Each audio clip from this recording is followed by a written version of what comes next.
Welcome to Soccer in 60, presented by the Empire Strykers. Get ready for your weekly look at all the pro soccer teams in Greater Los Angeles. We've got all the news and analysis you need, from LAFC and the LA Galaxy to the Empire Strykers, Angel City FC, and Orange County Soccer Club. Now, buckle up and enjoy Soccer in 60. Welcome indeed to the fastest paced soccer show in SoCal. This is Soccer in 60, brought to you by SAC Health System, covering all the week's news, highlights, and more from LAFC, the Galaxy, Angel City, Orange County Soccer Club, and of course, the major arena soccer leagues. 3-game winning streak having Empire Strykers. That's right. Hello and welcome. I'm your host, J.R. Liebert, affectionately known as Scarf. And of course, I've got my two co-hosts with me today. The first, Orange County Soccer Club superfan and soccer guru overall, my man, Timmy K. Tim Colotz. Welcome, buddy. Hey, Scarf. It's great to be here and all my crew on this beautiful afternoon here in Southern California to talk all things Greater LA footy. Good to have you, my friend. And of course, one half of the co-hosts of the Lacuna Galaxiana podcast, Ananda Karana. Ananda, welcome back to Soccer in 60. Good to be back, boys, and let's rock and roll. Lots of good stuff to talk about. Of course, subscribe to the podcast on all your podcast platforms. Make sure you subscribe to Soccer in 60 on YouTube. Preseason has begun for our MLS squads. Orange County is sending yet another player overseas, while a pair of Angel City players star for the U.S. women. But the story of the week is the streaking Strykers, as the Inland Empire's finest are now on a 3-game winning streak, courtesy in part to our fantastic interview subject this week, Walter Díaz González, the former Cuban futsal international, is now playing with your Empire Strykers out at Toyota Arena, co-leading the team in goals. And we sit down for a great interview with Walter Díaz. But before we get to all of that, let's get into our friends over at Omnitrans. In partnership with the Empire Strykers, experience the thrill of game day with Omnitrans. Be in the heart of the action at Toyota Arena and let Omnitrans take care of the ride. Simply download the Transit app to catch your bus and enjoy a stress-free trip to cheer on the Strykers. Don't miss out on the excitement and make every moment count at Toyota Arena. Ride with Omnitrans to your next Empire Strykers game. All right, we're going to talk a little bit of LAFC and then over to the Galaxy. But first, it's another under-22 signing for LAFC. 21-year-old midfielder Amin Boudry, who comes from the Swedish club GAIS, and he is signed through 2029 with an option for 2030. That just sounds so far in the future. I don't know about you guys. Look, 8 goals and 2 assists for the attacking midfielder while he was in Sweden's first division. And before that, spent some time with Venezia FC, considered one of the more talented young players in that region. And we've talked about it now a few times on this podcast, Timmy. It's where LAFC really needed to get more dynamic, really, some more playmaking skills if they could. And certainly this U22 young kid is definitely going to be a midfield option for that. Yeah, I think this is a great move for LAFC because you get a kid that can put the ball in the back of the net, right? He's got 8 biscuits, like you mentioned. He's got 10 goal contributions during his time over in Sweden. And the fact that he can come in at only 21 and is signed through basically because he's going to kill it. He's going to be through 2030. So for the next 4 years, and that high midfield for LAFC is going to be really, really strong for them. Yeah, and immediately, if you look at the LAFC fan base, they're looking at his sizzle reel there on YouTube, and they're looking at some comparisons to players who we might have brought in before. It's hard to not think, maybe, just kind of, a little bit of Mateusz Bogusz in this signing. We saw what he meant in the midfield for LAFC over a couple of seasons, of course, before he left to go to Liga MX and now back with Houston Dynamo. 20 goals in his last season for LAFC. Ananda, let me ask you, if this young kid can turn into anything resembling a Mateusz Bogusz. What does that mean for the midfield of LAFC this season, considering who they have up top? Yeah, that's really high praise. And maybe, it's one of those things where you don't want to put a label on some of these young kids because the pressure might get to some of them mentally. But look, if that comes to fruition, I mean, you're going to need more depth, especially like Mark Delgado and Tim Tillman just can't play every game. So you need that depth. And hopefully, the boss gives him enough sort of playing time and starts, and he's in enough situations where he can develop and blossom into that type of player. But Scarf, that would mean that's a huge sign for LAFC if that were to happen. But because again, comparing him to Matty Bogusz, that's really high praise, and that's probably a compliment more than anything else.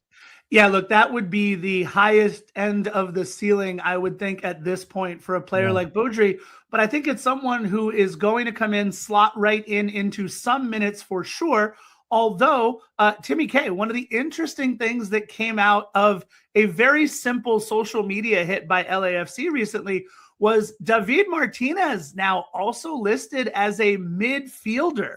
So it really has you thinking, visions of sugar plums dancing in our heads with Sonny and Denis up top. But what does that mean is going to be behind them, right? They're going to try to bring 2, 3, maybe even 4 attacking players to overlap with those guys. So you have Beaudry, obviously you have Matty Chonier, who is back with them again, David Martinez. This midfield really starting to shape up into a very attack-minded midfield.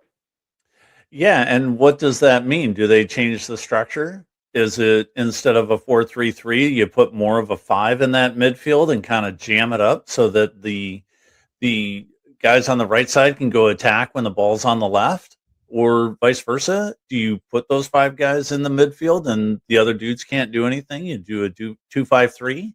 What does that really do? Because now you can have guys like Chonier have that freedom to really jam up the middle, up in between Denny and Sonny, and really put some balls in the back of the net. Yeah, it's going to be interesting when Sonny and Denis were on their goal-scoring streak. Was it 17, 18, 19 goals in a row? I don't remember what it was. They were operating in that 3-5-2, so that's definitely a possibility for LAFC moving forward. But look, who knows with the Marc Dos Santos era, right? So it's going to be fun to see what happens there. LAFC defeated Orange County Soccer Club 1-0 in a closed-door preseason friendly on January 24th. Apparently, Denis Bouanga scored the goal in that one. But other than some still shots by some of the fantastic photographers at LAFC, nothing there. There was also a preseason match on Wednesday, January 28th against Portland. But details, man, those are tough to find online right now. So it'll usually trickle out in a day or two. And I just want to remind everybody, LAFC's only public preseason match this year will be at the Coachella Valley Invitational, and it'll be NYCFC taking on LAFC. That should be a fun one. It comes right on the heels, by the way, of Galaxy's match that day. They're, I think, at 10 o'clock, and then LAFC will be at 12 o'clock, so that'll be a lot of fun. But, who knows what formation LAFC is going to be coming out in. We'll get a chance to see that for the very first time out in front of everybody at Coachella Valley. Ananda, real quick, have you ever been out to the CVI, and are you going to try to get out there this year? Yeah, unfortunately, this is going to be the first season I'm going to miss it because it's a beautiful event. I go every year, and now that I'm starting to be in sort of the press corps area, you get to meet a lot of people. Yeah, I think just the access is unprecedented, and especially for the fans, if you're there to get an autograph and you're there to meet players, that is the place to do it. Beautiful setting, beautiful weather. I highly recommend it.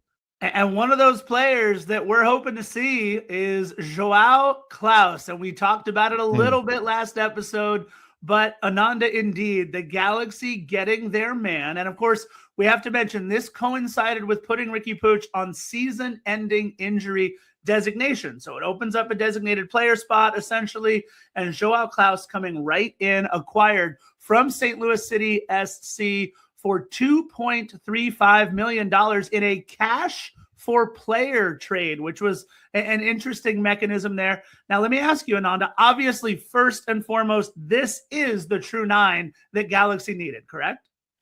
100%. As I mentioned last time, when you look at that roster and you look at the depth chart of striker, me personally, I was not convinced, and a lot of Galaxy fans were not convinced of the options. Christian Ramirez, again, not a starting level striker at this point in his career. Mateus Nascimento, still an unknown quantity, lots of potential. But with Joao Klaus, you know what you're getting. You're getting the floor is a double-digit scorer, and he's been that throughout this season or throughout his MLS career. 10 goals last season. So you're getting a known quantity. And remember, we're still trying to refill the shoes of Dejan Jovic, who left. And he was in the last season, I believe it was 15 goals in that last season, part of that double-digit quartet for the LA Galaxy in terms of goals scored. So the strike force now has been elevated. The floor has been elevated for this team. Will it elevate them to a top 4 seed in the West? That's still a huge unknown, but it definitely raises the floor of the team. And look, you mentioned it.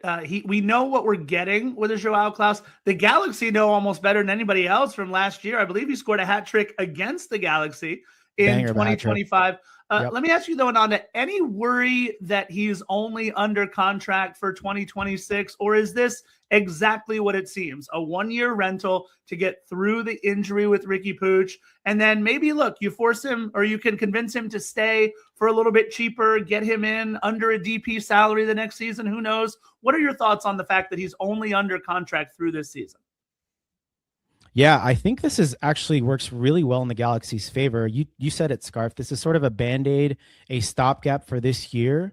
But again, he's a known quantity, and he's a guy that we needed at the number 9 position.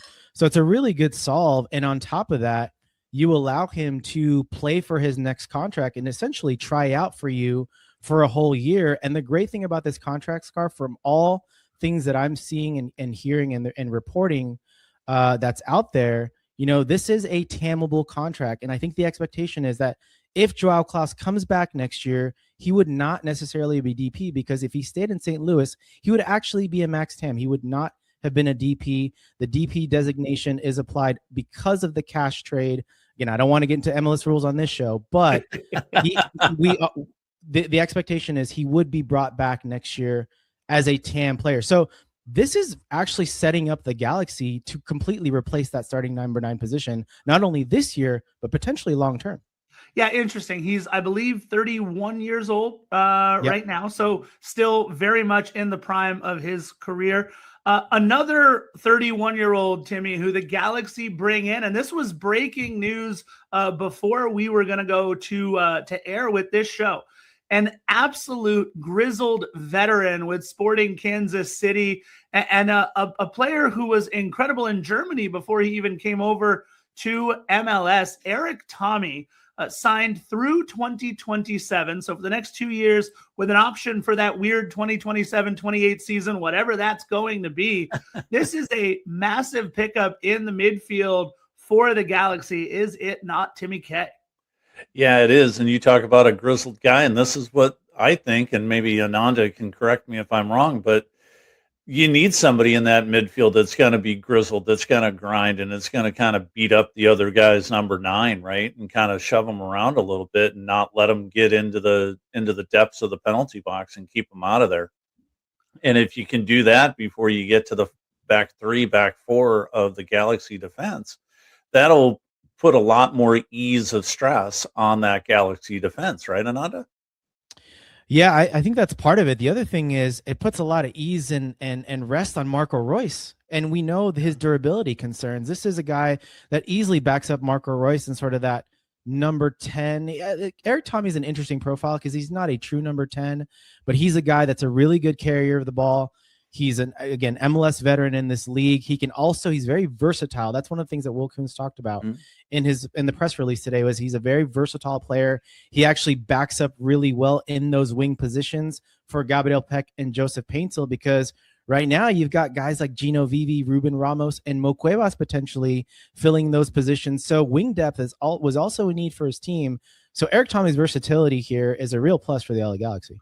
Yeah, and Ananda, 31 years old, like we mentioned, but 200 plus professional matches in Germany before coming over to Sporting Kansas City. At Sporting, 120 matches, 38 goal contributions. I mean, his career, 123 goal contributions in 359 matches. He is a player who can help get you on the score sheet. And are there any concerns at all in terms of how much tire is on the tread at this point, or is this again another move by Will Kuntz where he's able to find these diamonds in the rough as he was signed a free agency? Yeah, I think the concern is what you brought in, Scarf, is what you brought up there is just durability. You look at his minutes last year, 1,273 minutes. He came off the bench mostly, but you know what? 4 goals, 4 assists. Yep. If you're talking about a depth piece now, you're not necessarily talking about a starting level midfielder that can, relieve some of the stress off of Marco Reus in a CONCACAF Champions Cup match. Remember, guys, the Galaxy have 4 matches in the first 9 days of the season. And if they advance in the first round of CONCACAF Champions Cup, you're going to go through that stretch again. So it's almost like Greg needs 2 teams at his disposal, especially in the beginning of the season. And we saw the consequences of not having that depth in the beginning of the season. So again, it's durability. I think the big injury last year, something with his knee or, something with the lower body. So again, durability is going to be there, but he's going to be able to share those minutes with Marco Reus. And I think that's the advantage that Greg Vanney has in his team selections. Yeah. And you talk about needing 2 teams, needing depth and durability. Well, the Galaxy got another big one in an extended loan now from Botafogo with Mateus Nascimento. The loan extended through the first half of this season, June of 2026. So an interesting move and option. The U22 International will remain with Galaxy through June. There's also a buy option for the Galaxy should they choose to do so after June. It is important to note, right, Ananda, that there was also a purchase option in 2025, which the Galaxy chose not to trigger, but 6 goals and 4 assists in 28 matches last season. Having him only through June, Ananda, what does that mean for the Galaxy? Are they trying to keep flexibility open? Is this, like you were just talking about with Joao Klaus being able to play for a contract, is it anything related to that? What's with this half year that they have Nascimento for? Yeah, that's super interesting, right? And I think part of it is definitely flexibility. Remember, guys, this is a World Cup year, so you're going to have some interesting attacking options come to the market at the end of the World Cup. And I think knowing what we know about Will Kuntz and how he maneuvered himself in the 2024 summer transfer window, poaching Marco Reus, off of the transfer market, I think he wants to build in that flexibility, because if the Galaxy are in a position where we're, a mid-table team, 4th and 5th place, but there's a really good shot of getting to the Western Conference Finals, we need that flexibility. And Will Kuntz, we've seen it already this winter. He's pulling the trigger, and he will definitely pull the trigger if the Galaxy have a chance. I hear you on that one. Ananda, we've got some flexibility here on Soccer in 60. We want to say thank you. And of course, goodbye to Ananda. And again, if you want to hear Ananda, please listen to the Lacuna Galaxiana podcast, where he is a co-host. And let's bring in the voice of the Empire Strykers, one Christian Philly Philemon. Philly, welcome back, bud. Often imitated, never duplicated. Empire Strykers are back with a vengeance, and they're coming for everybody. And what you gonna do when the Empire Strykers run wild on you, baby? Just in case anybody didn't know, that is one Christian Philly Philemon, my co-host on Defenders of the Bank, and of course the voice of the Empire Strykers. Philly, a massive 2-game homestand for the Empire Strykers. It doesn't get any bigger than your heated rivals in the San Diego Sockers and the #1 team in the MASL in that of the Kansas City Comets. And Philly, they started out with an absolute barn burner at home until our interview subject, Walter Díaz González, decided to call game 9-5 over the Sockers at home. And Philly, you've called a lot of Strikers Sockers matches at Toyota Arena. Very few of them ended like this. How big was this one? I mean, look, it's huge. If you would have told me 3 weeks ago that in a week the Empire Strykers would go on a tear and become the hottest team in the Major Arena Soccer League, I'd have called you a damn liar. 3 straight wins and 3 big wins on the road against Tacoma. That's proven to be a really good team this season. Finally beating the Galaxy 2 times in a season. First time that's happened since 2021. First time they've beaten them at home in 3 years. And then this is the first time they've beaten Kansas City at home since going back to 2022. So there's a lot of firsts that have happened in the past couple of weeks, and all coming off of the heels of a lot of the up-and-coming players on the Empire Strikers. You bring up Walter Díaz. Walter Díaz didn't have a goal to his MASL season until he scored one on the road against St. Louis. Now he's on a tear, 7 goals, 3 assists, or a little more than that. I mean, he's already the second leading scorer on the Empire Strikers. It's been one hell of a run. Mark my words, when they come out with the player of the month, Walter Díaz will be on that list. Yeah, Walter Díaz. And he likes, by the way, Gonzalez because it's his mom's maiden name as well. So, or his mom's last name. So we talked with him about that. It was a great interview. Again, stick around. Make sure everybody listens to that fantastic interview with Walter Díaz González. And Philly, I was impressed. The Strikers didn't play the Galaxy. They definitely beat the Sockers twice for the first time. And so you got kind of excited on that one. I like it. But let me ask you. Did I say the Galaxy? You did. You got very Jesus. excited. I like it. This is what happens when you keep me backstage for a while. But listen, Philly, with 15 minutes left in the contest, it was 5-5. The Strikers never trailed, but the lead was never more than 1. And then enter our interview subject, Walter Díaz González. He said, I am the one who knocks. I am the danger, to quote another Walter White. And he was certainly in the Empire business against the Soccer, scoring the first 2 of what would be 4 straight Empire Strikers goals. Philly, that has been a match and a setup that the Empire Strikers have lost time and time again. 5-5 going into crunch time. What we saw was not only that they did not lose, they put the hammer down, finishing with the final 4 goals. Talk about what it means that they're able to finish a team like that in the way that they did. Well, first off, it's not as if they really finished them because it was just a monumental fourth quarter. There was a very controversial call that occurred, and if it wasn't for our brilliant production crew, Mike Cepeda and everybody, that overhead camera view where Alberto was called for a handball in the box, if that call doesn't get reviewed in the way that it does, that's an opportunity for the Sockers once again to tie the score. Now we're talking about something different. Because of the controversy of that call, that took the wind right out of their sails, and that's what enabled the Empire to go on a tear. Sockers were beyond pissed and frustrated at that point. The floodgates were open, and the 10th win historically against San Diego in like 50 tries. Unbelievable. Yeah, and Timmy, you and I were in the building together, my friend, for Sunday's victory, as Philly was calling it, over the Kansas City Comets. Oh, by the way, the first place Kansas City Comets. And Empire Strykers came out a house on fire, Timmy. Before we looked up, it was 7-0 Strykers. Now, of course, the match did end 10-6. And look, Lucia Tetsane had something to say about that with his hat trick. And obviously, Zach Reggett's not going to go very often without scoring. He got 2 in there as well. But let's talk about the Strykers. Absolutely great performance again from Walter Díaz, Abdul Mansour, Justin Stinson. Timmy, what did you see sitting there in Toyota Arena watching that victory? I saw that the team came out house of fire immediately. They almost got a goal like they did in the Sockers game. They almost had a goal 25 seconds into the match. Just it clanged off the post. But you could tell that Kansas City was in trouble from the get-go. And they just ran roughshod over them the entire first half. And that goal with half a second left in the first half, I think that really broke Kansas City spirits. Now, they did come back and score 6 in the second half, and you saw a little bit of the meltdown that has become a little bit of the Strikers' MO.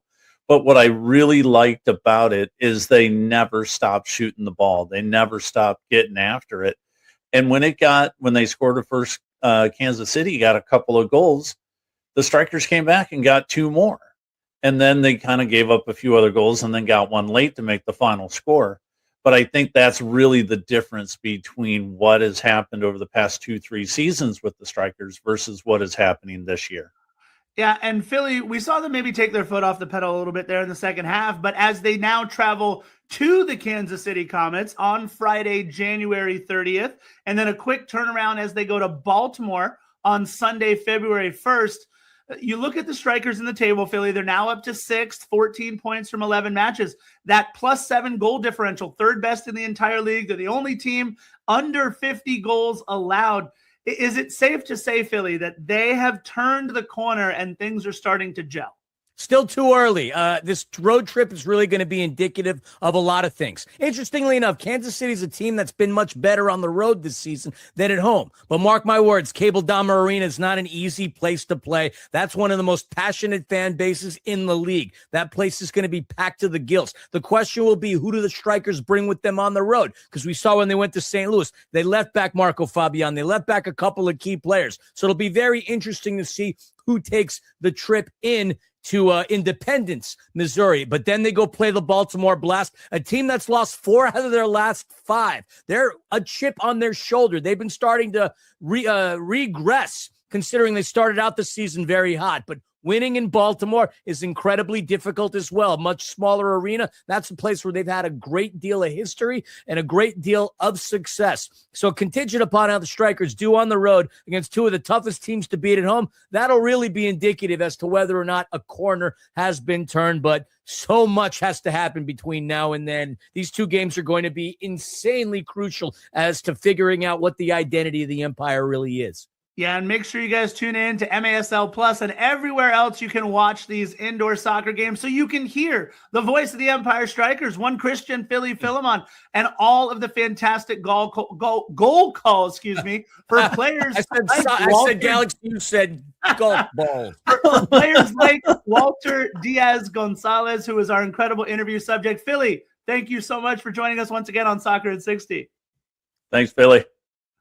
All right, let's get to our friends over at National Core. I'm pretty sure I can get this one right. National Core is one of the nation's largest nonprofit affordable housing developers and a proud sponsor of your MASL team, the Empire Strykers. At National Core, they believe that soccer has the power to transform lives just like they do. They believe in building strong communities on and off the field. And to learn more about National Core and their mission, head on over to nationalcore.org.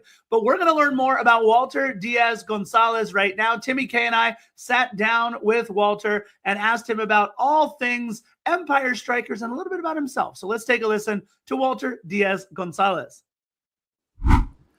Our guest has rapidly become one of the most intriguing storylines in Empire Strykers history. Managing to leave his native Cuba for the United States, he spent nearly all of last season battling injuries before finally making his full return this season and going on what is currently a 4-game goal-scoring tear and a 5-game point-scoring streak. Before leaving Cuba, he was a member of the country's futsal national team, and now he's dazzling fans around the MASL with his stunning footy skills and electric attacking play. We are so happy to have here with us on Soccer in 60, Strikers forward Walter Díaz González. Walter, welcome to the show. Thank you. Thank you so much. It's a pleasure to be here. We're very happy to have you on. You've been absolutely crushing it this year for the Empire Strykers. It has been really fun to watch you play. But before we talk about the Strykers, if we could just take a second and go back to your past. You grew up in the beautiful city of Havana, Cuba. For most Americans, though, that's an entirely different world. Tell us a little bit about your life growing up as a child and a teenager. Do you have any brothers and sisters? Yes. I have 3 sisters. I have one sister older than me 1 year. One in the middle, like she has 24. Okay. I have another one, like I guess, like I don't remember good, like 5. I think yeah. She has 5, I think. I born in Havana. I grew up there. My childhood was like really, really good. My childhood, I'm not saying this like for nothing, you know. Sure.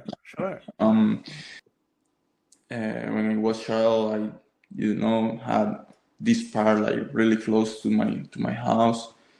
I spent a lot of time there with my friends. And I play a lot of sports, not only soccer, a lot of sport there. But yeah, like when I was like 10, 11, I choose soccer and I start like playing only soccer.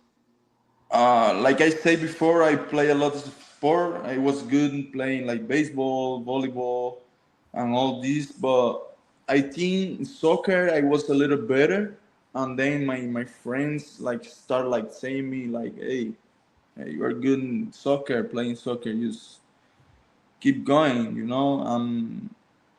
I start like playing more and more soccer. Yeah, we talked about you playing growing up in Cuba, and you came over to the States in 2022, right? And then in 2024, you signed with the Empire Strikers. Where were you playing before the Strikers, and how did the opportunity with the Empire come up for you? Yeah, I lived in Miami, I was playing there futsal, like a little a little tournament there in Miami with my friends, once a week, something like that. I don't remember good now. And suddenly one day, these friends like invite me Las Vegas national tournament, futsal tournament. I was like, I don't know, I have to pay all these things, I need to work. I don't wanna like miss my work for just play for fun. I say no at the beginning, but they went like, "Hey, you have to go. You have to go. You have to go. Come. It's super fun. You never know. A lot of guys playing so good there, and you never know. You have to come." And I was like, I don't know. I'm gonna think about it, but I'm not sure. 2 days before they go there to Las Vegas, you know what? I'm going. I called the coach for that team, and I say, hey, okay, I go. Let me buy my tickets to go there to Las Vegas. But yeah, I just say that, and he was like super happy. I told my friends too, and my friends were super happy too. And then I went there with my friends. Come on, it's Las Vegas. You never know. Let me know this new city. I never went there before. Yeah, I went there. I start playing with this team, and I start playing good. Futsal is the game I played all my life, Yeah. and I was Awesome. good there in that tournament, like individual. At that moment, the head coach was Paul Wright, and Chewy was there, and they saw me playing. They watched me playing, and after the first game, they come to me and start talking about the MASL. I was, yeah, okay, That's just cool. take my number and just let me know. I have everything in Miami, so send me the contract if you guys are interested. And I'm gonna read it, and if I like it, I get in touch with you guys. And Oh, yes, that's great. that's it.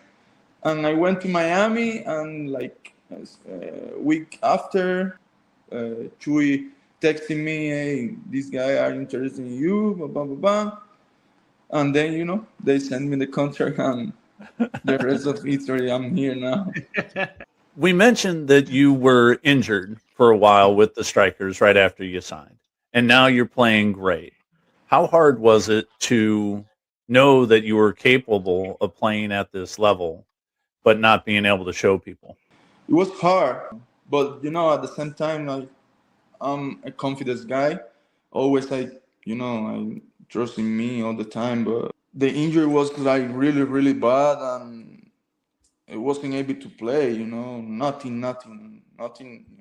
Even one game, it was like, okay, I have to recover first. And yeah, it was hard, especially because I know what I'm capable to do, and my friends and my teammates in the moment, they always know too. They watching me training at the beginning before I get injured, and they know it too. Like we need you. You can play here. You can play. We need you.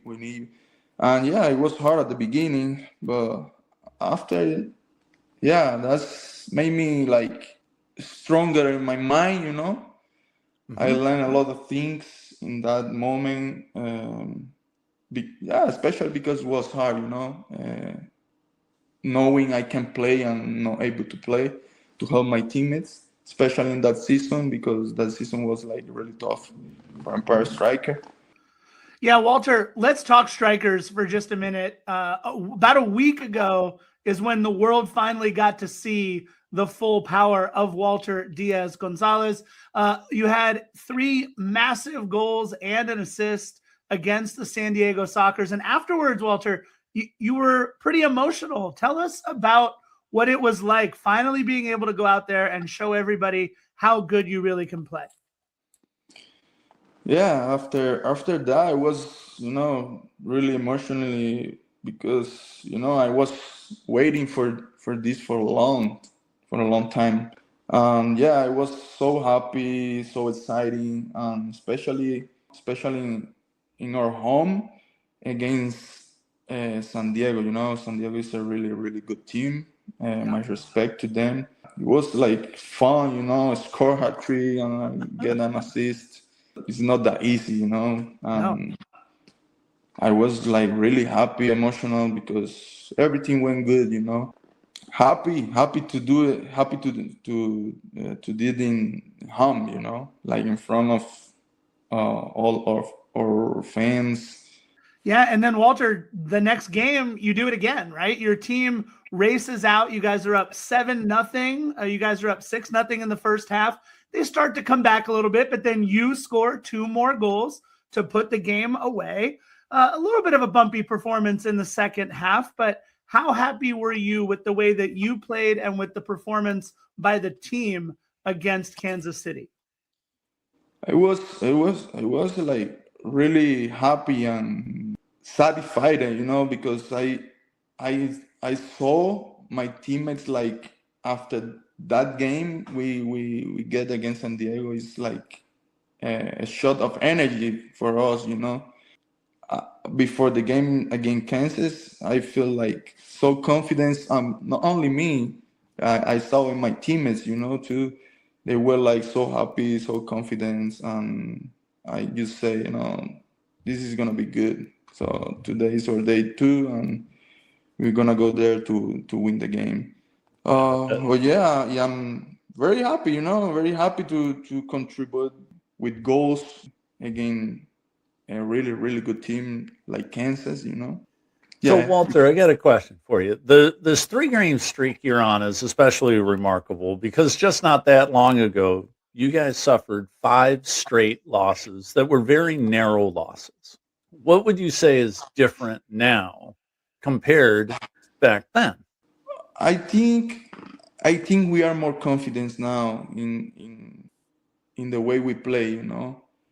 At the beginning, I don't know, we were like trying to figure out. Like I say, we needed this like shot of confidence when we play against Tacoma at home.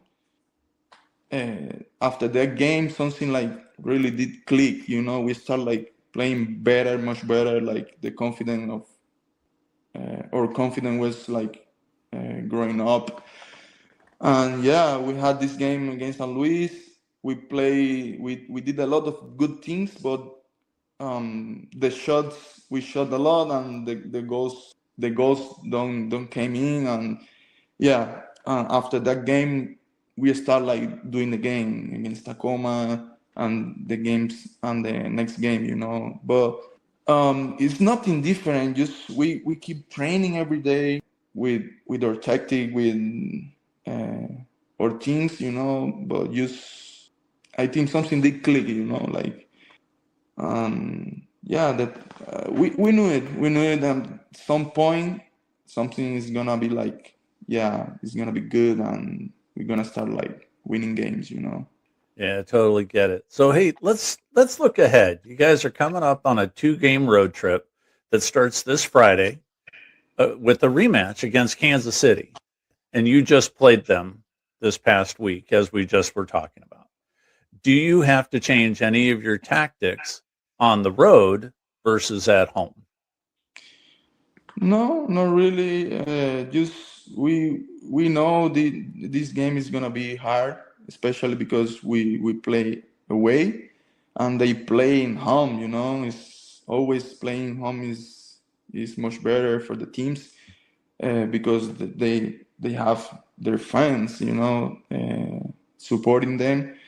I think they're gonna be like very hungry to get this win, especially in home, and they're gonna play so hard, you know. But nothing is gonna change for us. We know what we're doing every single day in training. We are prepared. We respect them, but you know, we are prepared to get these games, you know, to play these games. All right. Well, look, we talked about the game against Kansas City. We talked a little bit about you. We don't want to look over the Baltimore Blast. They're another team that you guys are playing coming up in just a little bit. I know you're focusing right now on Kansas City, but is there anything that you've already looked at with Baltimore that you can tell us that stands out for you? We talk about Baltimore, and we are prepared to this game too, but the only thing it can be like a little difference there is because the field over there is very small.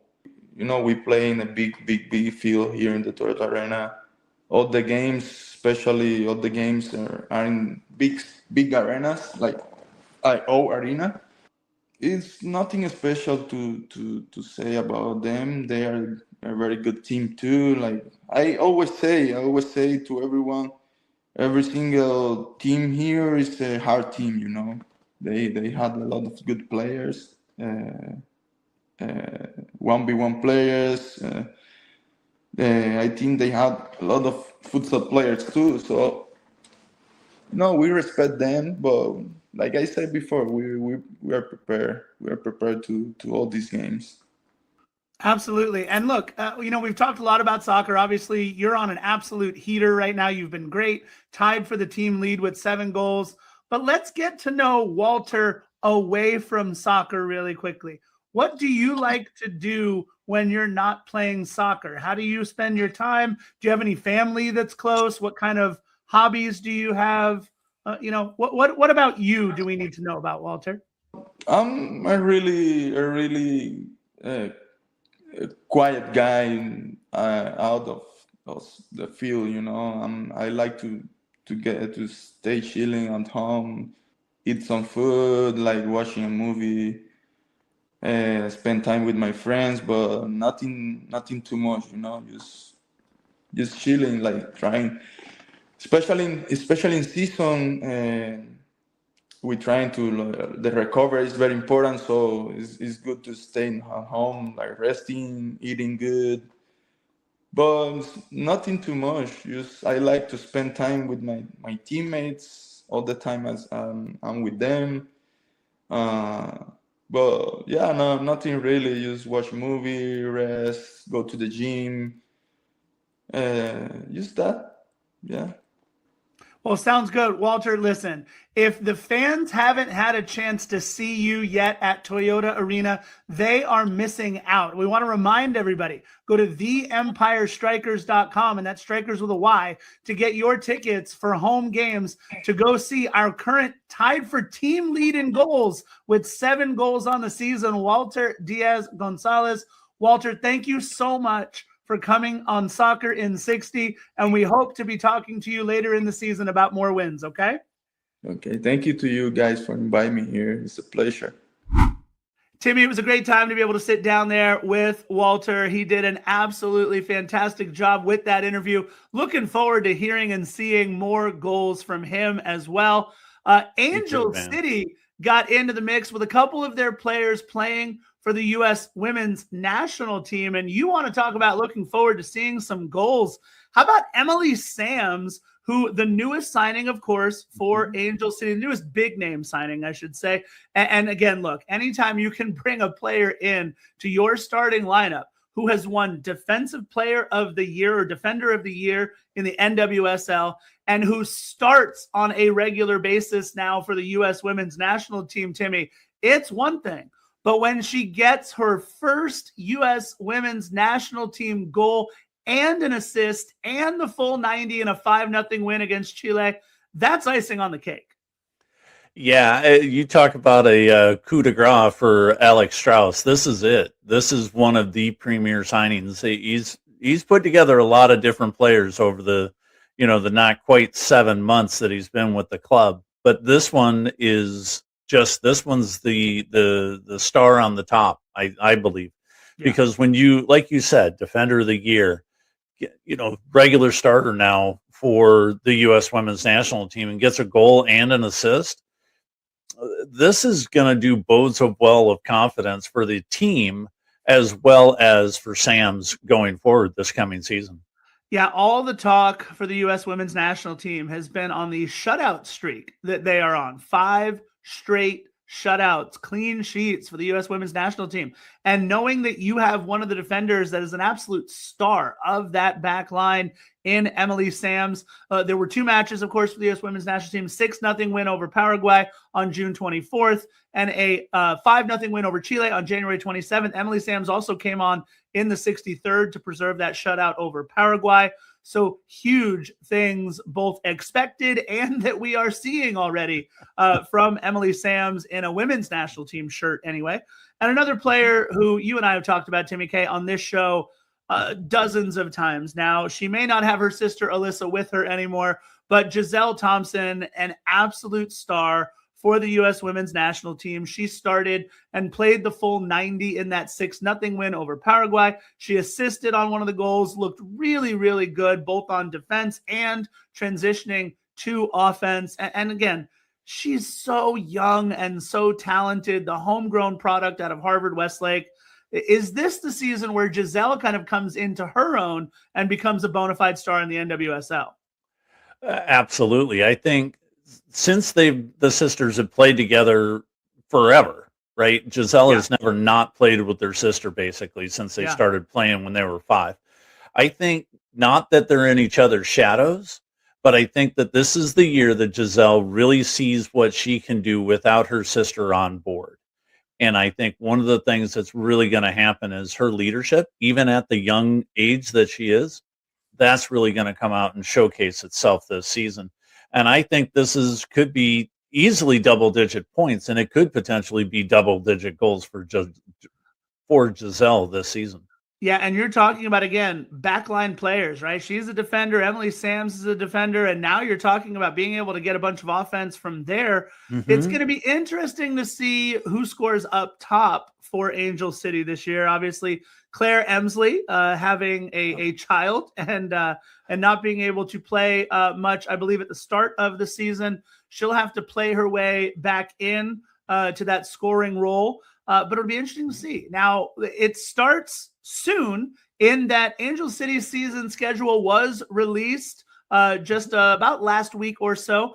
30 matches on the schedule. Opening night is Sunday, March 15th. But remember, they are playing out at the Coachella Valley Invitational, so you can catch them there. Sunday, March 15th against the Chicago Stars. And those, of course, are 2 teams in the bottom 4 last season looking to rewrite 2026 for them.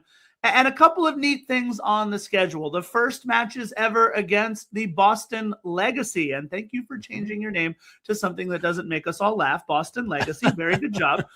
They'll play them in Boston on August 31st. And then at home, the final game of the 2026 regular season will be against Boston on November 1st. And then, of course, also taking on the Denver Summit.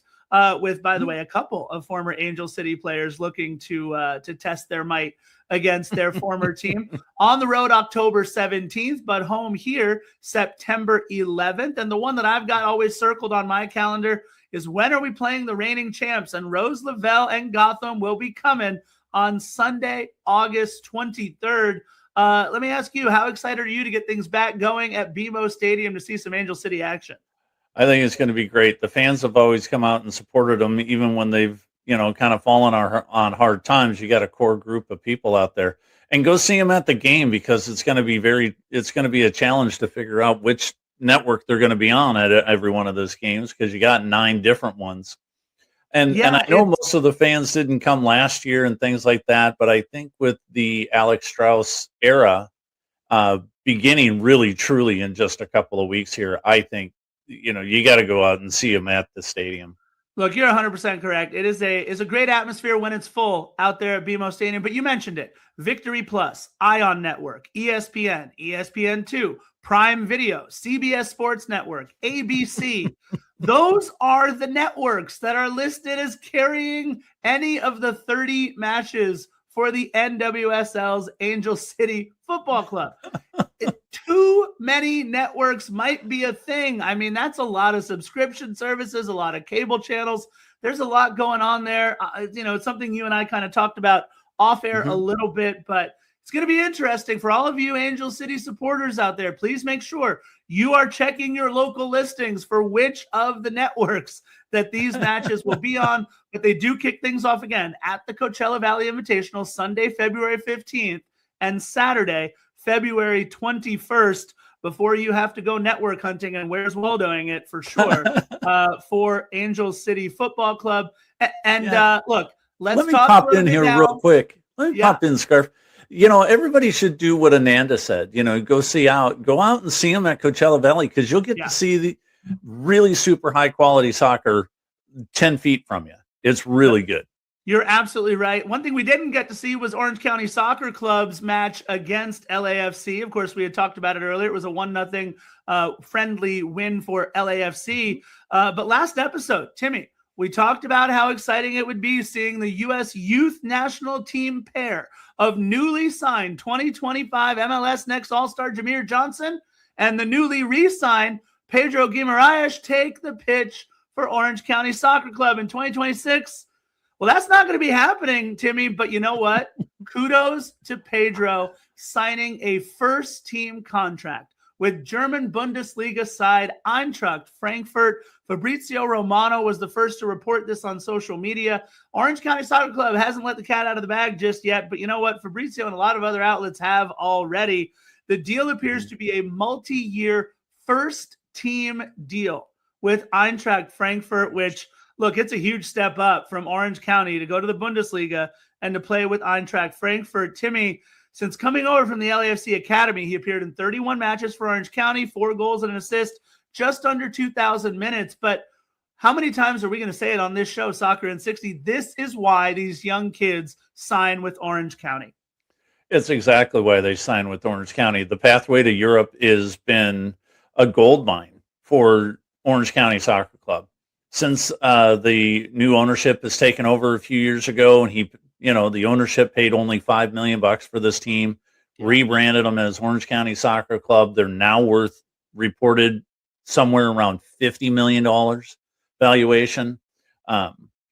They're expanding. It was reported this afternoon, just about an hour before we're taping, that they're expanding the Champ, which could potentially expand all the way to 15,000 seats, which, that's the magic number, right?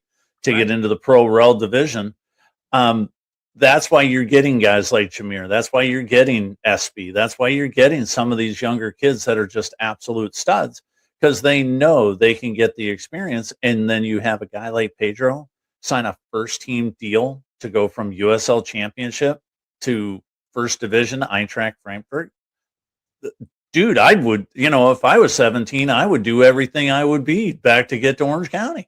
100%. And you mentioned it too. You have to remember, USL Championship is just one rung below MLS. MLS Next Pro, which a lot of these teams have feeders in MLS Next Pro, that's Division 3. The soccer is not nearly as good as it has been in the USL Championship. And let's remind everybody as well, these young kids signed with Orange County Soccer Club because of the proven pathway to Europe. Goalkeeper Aaron Cervantes signing with Scottish giant Rangers. Defender Kobe Henry, who made his U.S. men's national team debut while playing for Orange County Soccer Club, moves on to Reims in France for a USL Championship record transfer. Milan Iloski, who's been scoring goals now back again in MLS, went to Nordsjælland of Denmark, and several other players over the past 5 years. You mentioned it. Since the ownership group took over, it is a proven pathway to Europe through Orange County Soccer Club. So a lot of people again, turning an eye, wondering, how does Orange County Soccer Club get these guys and not some of these MLS squads out there? It's because they've proven that the process works for sure. Now, Timmy, something that isn't always working well for our producer Gunner is setting up this strike force, this top three. And look, it's a good problem for our producer Gunner to have. The Strikers have been absolutely on fire over the last several matches, including 9 goals and 10 goals in their last 2 matches. So a lot of players to choose from. And the 3 stars for the strike force that we have this week, Steven Chavez gets our 3rd star. The midfielder had 2 goals and an assist against Kansas City on the 25th. And by the way, a goal against the San Diego Sockers. Abdul Mansour gets the 2nd star for 2 goals and assist against Kansas City. And no doubt who our number 1 star was going to be, Walter Díaz González, the forward with 3 goals and an assist against the Sockers, 2 goals against the Kansas City Comets. But Timmy, you and I had one quick question for our producer Gunner that we told him, no, it's okay. We'll just address it to all of the people that are listening out there. Where in the heck is Justin Stinson? Where's the stinger, man? Come on. The guy is playing on fire too. I mean, he started off the season kind of slow, and that's okay, and things like that. But now in these last 5 matches, 4 of them wins. The stinger is mucho en fuego. And it's really fun to see because not only is he scoring goals, but what he's doing is he's back checking. He's never not hustled, but just you can see the fire. I mean, I saw him pre-match over the weekend against Kansas City, and he looked like he was ready to go. Yeah, in the 2 matches this week, 3 goals and 2 assists combined. So some clear oversight as far as I'm concerned on our strike force. And by the way, Clayson DeLima also playing very, very well in goal. I mean, look, it's an embarrassment of riches between the pipes, right? Between Brian Orozco, Brandon Gomez, and Clayson DeLima, we've got 3 starting caliber keepers. But what an incredible week and a tough job. We love our producer Gunner, but every now and then we got to give him a hard time for strike force as well. What wasn't a hard time, though, is to go all around soccer in the Southland on yet again the fastest paced soccer show in SoCal. Once again, this is Soccer in 60, brought to you by SAC Health System. That's Timmy K. Thank you to Ananda. Thank you to Philly. Thank you to Christian Giordani, our fantastic sound man behind the scenes, and of course to Gunner, our producer. Subscribe to the YouTube page, subscribe to the podcast on all your podcast platforms, and we will see you all back next week for another fantastic episode of Soccer in 60, brought to you by